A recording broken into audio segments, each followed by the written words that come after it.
mapas distintos, el del timbre, el tono o la frecuencia. Todos estos mapas se unirán en el lóbulo parietal, donde se integrarán para dar la imagen del animal gritando. La información secundaria se perderá y esta nueva idea seguirá viajando hasta las áreas del lenguaje, donde el cerebro identificará al animal y le dará su nombre, la cotorra verde que grita. Si además esta imagen se compara con los cientos de cotorras verdes que hemos visto en nuestra vida, decidirá si su sonido nos resulta atractivo o irritante. Y es que las emociones son el último baño, el último mapa que necesitamos para saber cómo relacionar la realidad que nos rodea con quienes somos nosotros. La percepción del mundo depende de cómo lo procesamos. Por eso cada uno de nosotros es un ser diferente. Algunos aman ciertas obras de arte, mientras que a otros no les dicen nada. Ciertos símbolos nos emocionan y otros nos dejan indiferentes. Cada persona siente su entorno de una forma única e intransferible.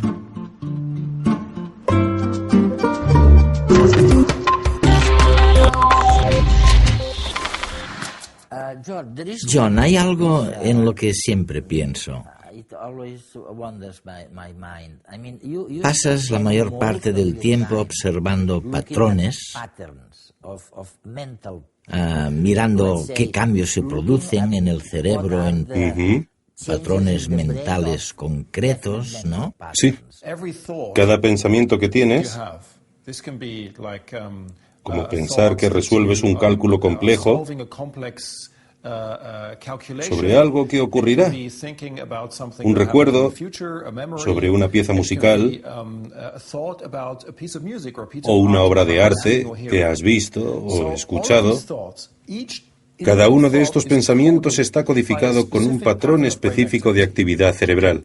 Y eso significa que cada vez que tienes ese pensamiento produces un patrón específico de actividad en el cerebro. Y lo puedes ver con un escáner. Con un escáner cerebral. Colocas a alguien en un escáner cerebral. Ese alguien tiene este pensamiento y tú puedes medir el patrón de actividad cerebral que acompaña a este pensamiento. Luego tiene otro pensamiento distinto y el patrón de actividad cerebral cambia. Ves un patrón distinto de actividad cerebral. Pero cuando le haces tener el primer pensamiento de nuevo, ves el mismo patrón de actividad cerebral que habías visto al principio. Es decir, los patrones de actividad cerebral son firmas. Del mismo modo que se puede usar una huella digital para identificar a un individuo, se puede usar este patrón especial de actividad cerebral para identificar un pensamiento que alguien tenga. Pero para ello necesitas técnicas estadísticas muy desarrolladas. Debes poder analizar los patrones de un modo muy sofisticado, lo que se lleva a cabo en un campo científico denominado reconocimiento de patrones o aprendizaje automático. Es un software parecido al que se utiliza para reconocer caras o huellas digitales y se puede aplicar también a los patrones de actividad cerebral. Permitimos que el ordenador lleve a cabo el reconocimiento de patrones.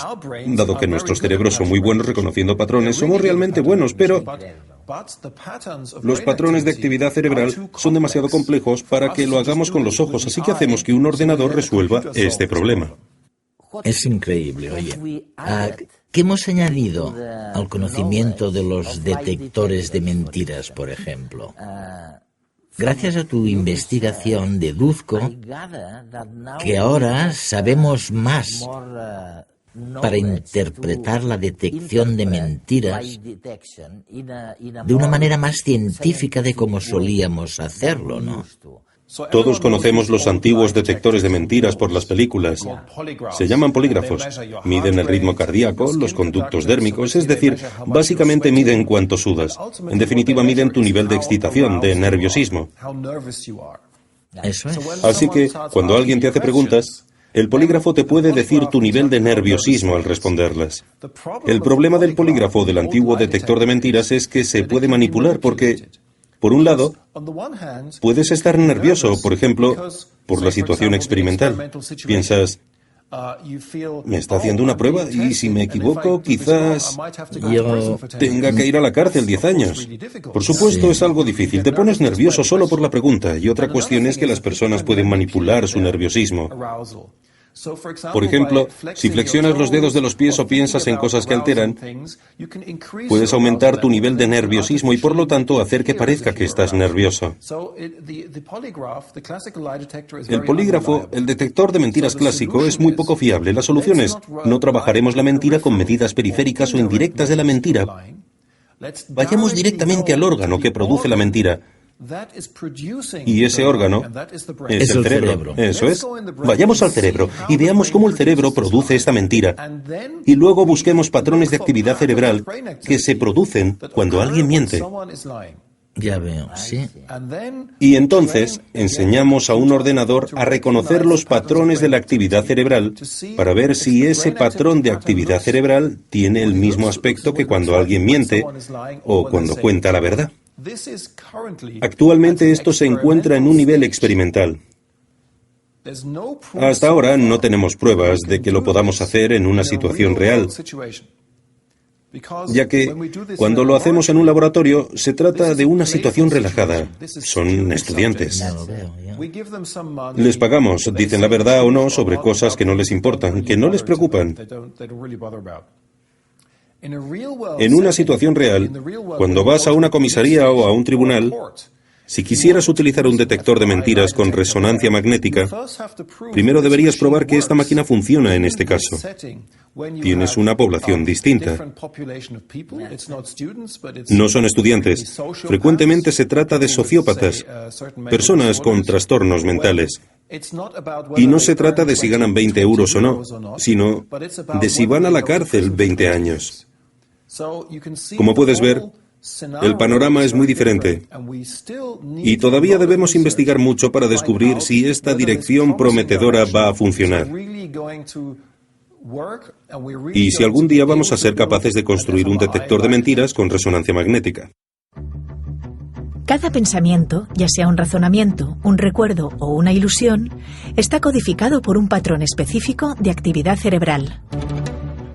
Y cada vez que pensamos lo mismo, el patrón también se repite. Los escáneres están comenzando a mostrar estos patrones. Por tanto, parece que pronto podremos saber lo que una persona está pensando. De hecho, ya se puede interpretar hasta cierto punto la actividad mental de pacientes paralizados, que no tienen la posibilidad de moverse ni comunicarse.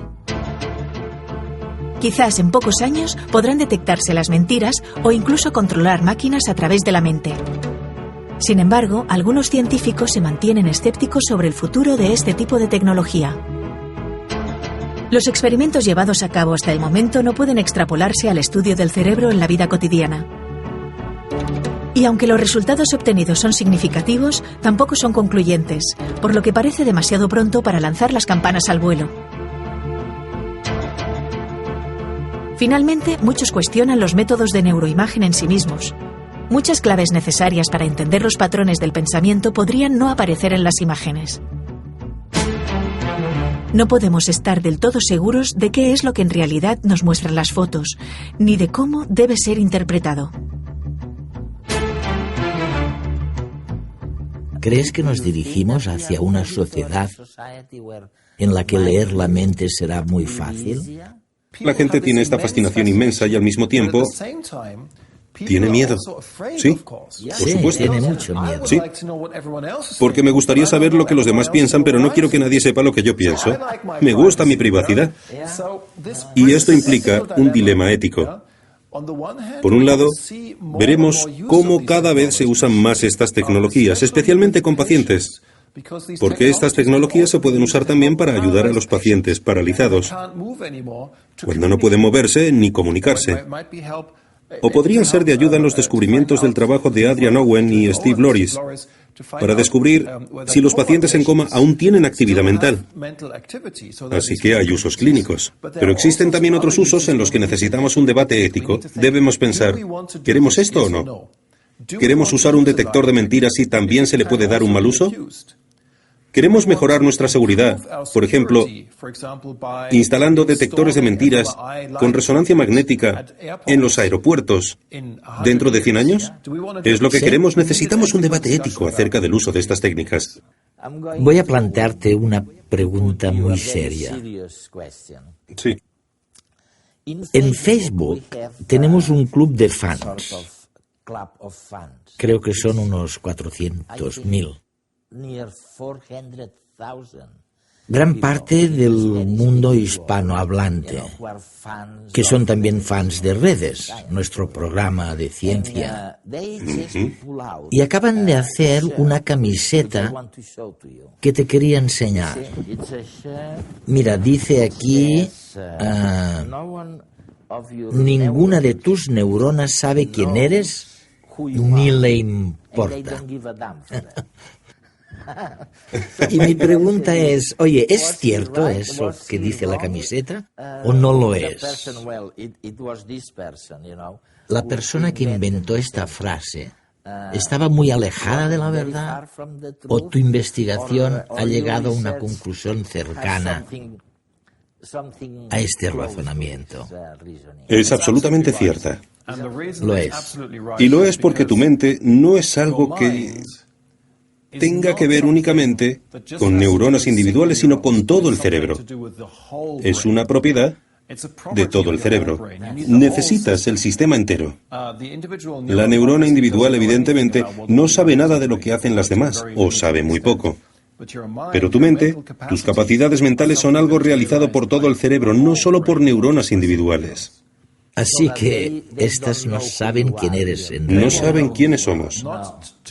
Según nuestros conocimientos científicos actuales, podrías formular una pregunta a una neurona y ésta no sabría a qué cerebro pertenece. Y no le importa nada. Y no le importa.